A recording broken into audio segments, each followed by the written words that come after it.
El 11 de septiembre de 1973, muy temprano, escuchando las noticias, porque había rumores de la probabilidad de un golpe de Estado, rumores bastante concretos.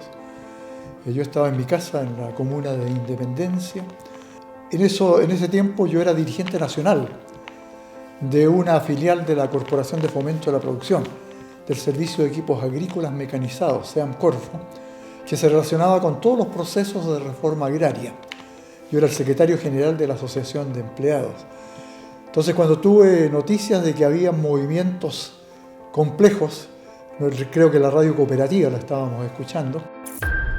El presidente de la República está dentro del Palacio de la Moneda y a las 8:15 de la mañana habló por primera vez para anunciar que había problemas en Valparaíso. Informaciones confirmadas señalan que un sector de la marinería había aislado Valparaíso, lo cual significa un levantamiento en contra del gobierno.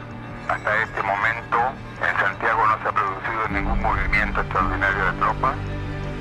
Yo me fui de inmediato, me vine acá al centro, a la calle Ahumada, 131, octavo, noveno piso, porque sabía que iban a llegar trabajadoras y trabajadores que estaban en el plano administrativo, habían otros que trabajaban en materias de orden técnico, y que lo conveniente era pedirles que se fueran a sus casas, porque sin duda una acción militar iba a ser muy dura y muy compleja. Llegué a la oficina, me reuní con los trabajadores, les expliqué que la situación era muy compleja y que aquellos que estaban pensando en salir a la calle para protestar contra el golpe de Estado no era lo conveniente en ese momento, porque cuando yo venía hacia el centro, en las calles ya había muertos. Militares habían asesinado a personas que estaban en las calles y que algunos de ellos les habían hecho manifestaciones en contra.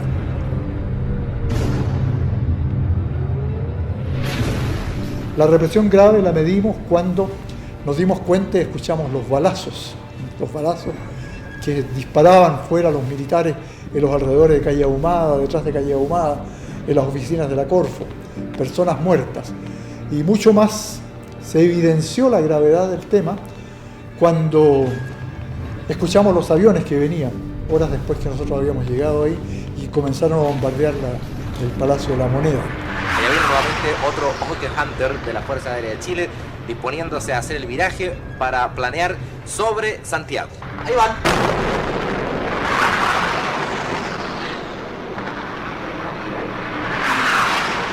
A las 12 del día, 9 minutos 30 segundos. Esta es Radio Cooperativa, 11 de septiembre de 1973. El centro de Santiago se está convirtiendo en un campo de batalla. Entonces, en ese momento ya la situación era tremendamente caótica, así que los dirigentes fuimos los últimos en abandonar las oficinas, nos fuimos a nuestras casas y estuvimos comunicándonos con los febles sistemas telefónicos que habían en ese entonces, pero el impacto era un impacto tremendo. Además pudimos escuchar el discurso del presidente Allende, el último discurso, porque estábamos atentos ahí a la radio. Y les digo que tengo la certeza que la semilla que entregáramos a la conciencia digna de miles y miles de chilenos no podrá ser cegada definitivamente. Tienen la fuerza, podrán avasallarlo, pero no se detienen los procesos sociales, ni con el crimen, ni con la fuerza. La historia es nuestra y la hacen los pueblos. Escuchar el discurso del presidente Allende, eso dio ya un cariz, una muestra de que la situación era absolutamente grave y que ese golpe de Estado venía naturalmente y estaba desatándose a lo largo de todo el país por medio de las resoluciones que adoptaban militares, la aviación, la marina. Entonces fue un día tremendamente caótico. Y naturalmente después del 11 hubo 2 o 3 días en que no podíamos salir a la calle. Cuando yo pude venir al centro, a las oficinas nuestras para tener noticias más cercanas de lo que pasaba con nuestra empresa, crucé el río Mapocho y allí pude apreciar que había decenas de cuerpos de personas asesinadas. Y era dramático ver a perros que estaban oliscando los cadáveres de las personas que allí estaban y a muchas familias dando vuelta a los cadáveres para ver si eran sus familiares que no habían regresado a sus casas. Yo no puedo explicarte y no se puede entender el golpe de Estado solamente y exclusivamente con el gobierno de Salvador Allende, que, como poniéndolo muy en sencillo, es como ya la guinda de la torta, ya, pero sí el punto cúlmine de este proceso de polarización que se venía gestando incluso desde, yo podría decirte por ahí, pues de 1940, 1950, y que se agudiza esta polarización, que ya la vamos a explicar, en el gobierno de Frei, y ya tú tienes claros atisbos en el gobierno de Alessandri. ¿Por qué? Estamos en todo el periodo de lo que se conoce como reformas estructurales. ¿Qué significa esto? Que grandes áreas de Chile se tienen que transformar, no es posible no hacerlo. Y estas áreas claves son la educación, la agricultura, o el campo, la propiedad del campo, y la propiedad del cobre. Entonces estos procesos de reforma se tenían que hacer sí o sí, porque eran modos de producción, eran modos de distribución que venían de larga data y que la verdad que ya no resistía. Tengo que entender que se habían tomado decisiones fundamentales en cuanto a el cobre. El cobre que con el gobierno de Frei se chileniza, esto quiere decir 49-51, una parte sigue siendo de capitales principalmente Estados Unidos y la otra va a pasar al Estado, ¿no es cierto? Y de la famosa reforma agraria, que con Frei se hacen expropiaciones y con Allende se radicaliza este proceso. Entonces, cuando voy al corto plazo, veo un gobierno de Allende que tiene depositadas en él mucha esperanza y es la famosa vía chilena del socialismo, y ahí eso prende la alarma entonces en todo el mundo, sobre todo en el mundo capitalista. Las luchas internas sociales estaban muy radicalizadas. En general, todos los opositores al gobierno, los partidos opositores, las grandes empresas, incluso desde el punto de vista internacional, había oposición a esta posibilidad del primer presidente socialista en el mundo, electo democráticamente. Aquí nadie es detenido en su deseo de circular por donde quiera. Aquí creo que funciona amplia y amplísimamente una auténtica democracia. En la televisión, que hay mucha oposición, a veces ayer vi. Muy bueno, ojalá. Mientras más oposición haya, mejor.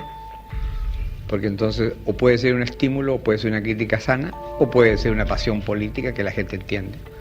De todas maneras, para nosotros es conveniente que exista esta oposición. Yo también creo. Pero hemos hecho lo del cobre, y vamos a intensificar la reforma agraria, vamos a controlar el comercio de importación y exportación, vamos a nacionalizar y muy luego, ¿no?, la banca, y lo vamos a hacer. Si los grupos afectados recurren a la violencia, será peor para ellos. Ahora, gobierno de Allende también, esta otra cosa interesante es que ocurre un terremoto, el cual desvía muchos fondos que se estaban invirtiendo para las reformas, ¿no es cierto?, que se querían hacer, medidas que implicaron un gran gasto público, la verdad, es lo que no había que hacer en este momento.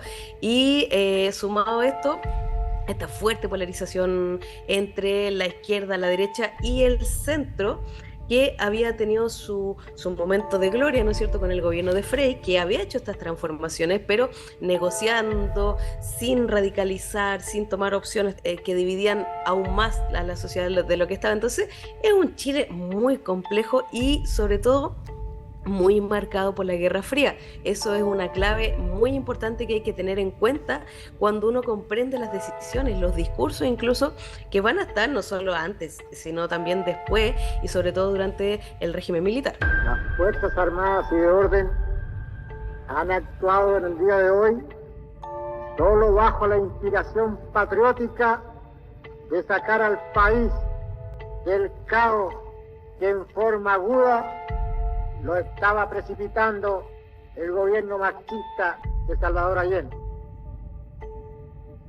La Junta mantendrá el Poder Judicial y la asesoría de la Contraloría. Las cámaras quedarán en receso hasta nueva orden.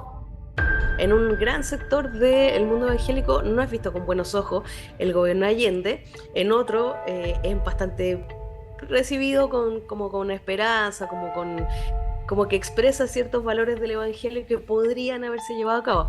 Cuando uno analiza este fenómeno, ¿no es cierto?, de la iglesia evangélica, igual que en la actualidad, tiene que entender que hay una diversidad, que que no funciona, no se puede hablar como de la iglesia evangélica, sino que ahí vamos distinguiendo como distintas expresiones y sobre todo distintas posturas del evangelicalismo chileno.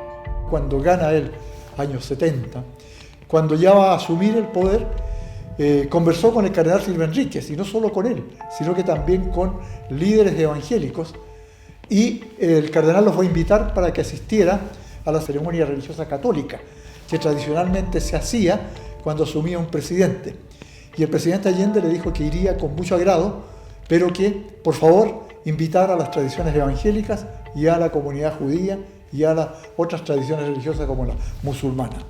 El cardenal dijo que sí, y allí comenzó el verdadero trabajo desde el punto de vista ecuménico, en que estaban integradas las tradiciones cristianas para hablar de temas que tenían que ver con situaciones muy interesantes desde el punto de vista de lo que estaba haciendo el gobierno. Dentro del ámbito eclesiástico, había líderes que planteaban el tema de que el gobierno del presidente Allende era un gobierno prácticamente fracasado, y otros que planteaban que se estaban haciendo las cosas correctamente, porque había mucha preocupación del gobierno por el tema popular, por el tema del trabajo, por las organizaciones campesinas. Y eso se daba también, por ejemplo, en el ámbito de discusión dentro de las propias iglesias. Había algunas controversias sobre el tema, pero las iglesias tenían la posibilidad, por ejemplo, de conversar con el gobierno para plantear aquellas cuestiones que les parecían fundamentales, desde el punto de vista, por ejemplo, de garantizar un derecho humano fundamental como es el derecho humano a la libertad de religión, que el presidente Allende lo cauteló de manera muy clara. La base política de mi gobierno está formada por marxistas, por laicos y cristianos, y respetamos el pensamiento cristiano cuando ese pensamiento cristiano interpreta el verbo de Cristo que echó a los mercaderes del templo.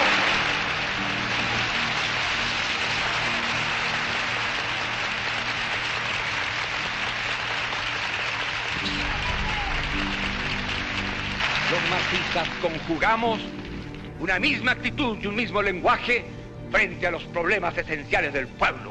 Porque un obrero sin trabajo, no importa que sea o no sea marxista, no importa que sea o no sea cristiano, no importa que no tenga ideología política, es un hombre que tiene derecho al trabajo y debemos dárselo nosotros. El 13 de diciembre de 1974, en el edificio Diego Portales, donde operaba la Junta Militar de Gobierno, se realizó el llamado Portalazo.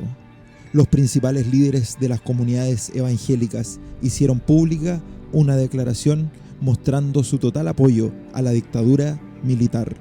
En uno de los párrafos expresa: fue la respuesta de Dios a la oración de todos los creyentes que ven en el marxismo la fuerza satánica de las tinieblas en su máxima expresión. Cuando se produce el golpe de Estado, hubo algunos líderes evangélicos que apoyaron de manera incondicional lo que había sucedido con la acción militar. Ellos hicieron firmar una carta de apoyo por 32 líderes religiosos.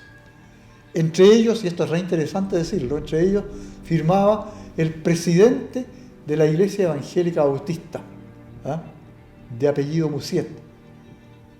Él estaba en Temuco, y cuando lo invitan para que venga, ese 13 de diciembre él no podía venir, y le pidió al pastor, teólogo e historiador Óscar Pereira García, que era vicepresidente de la Convención Bautista, para que él representara a los bautistas en la reunión, que suponían era una reunión para discutir temas sobre libertad de religión. Óscar Pereira va allá, llega al edificio Diego Portales, se encuentra con que hay 32 líderes que están allí, y allí se va dando cuenta que era un tema relacionado con un apoyo incondicional al régimen militar. Un dato importante es que después se le preguntó a Luis Musiet sobre el tema de la carta y dijo: yo jamás firmé esta carta. Lo hicieron firmar en hoja aparte y después cambiaron el texto. A ese nivel llegaban. Entonces, cuando están reunidos allí los 32, Óscar Pereira, que era un gran teólogo, él es uno de los traductores de la Biblia a las lenguas actuales, Óscar Pereira falleció hace un par de años atrás. Óscar Pereira se sorprende, ingresa el general Pinochet a saludarlos a los 32, más sorprendido Óscar Pereira, después se retira el general Pinochet para ir al acto donde tenían que ir los 32, y los dirigentes que estaban preparando todo el respaldo, le dicen, le vamos a dar el honor a los bautistas para que lean esta carta de apoyo a nuestro gobierno. Óscar Pereira se sorprende, le dice a ver de qué se trata. Le pasa, pide el documento, lo lee, porque era un documento de 1 página y media, y después les dice así, literalmente así: nosotros los bautistas no leemos esta declaración porque es teológicamente herética, eclesiásticamente constantiniana e históricamente parcial y mentirosa. Eso, el tendal.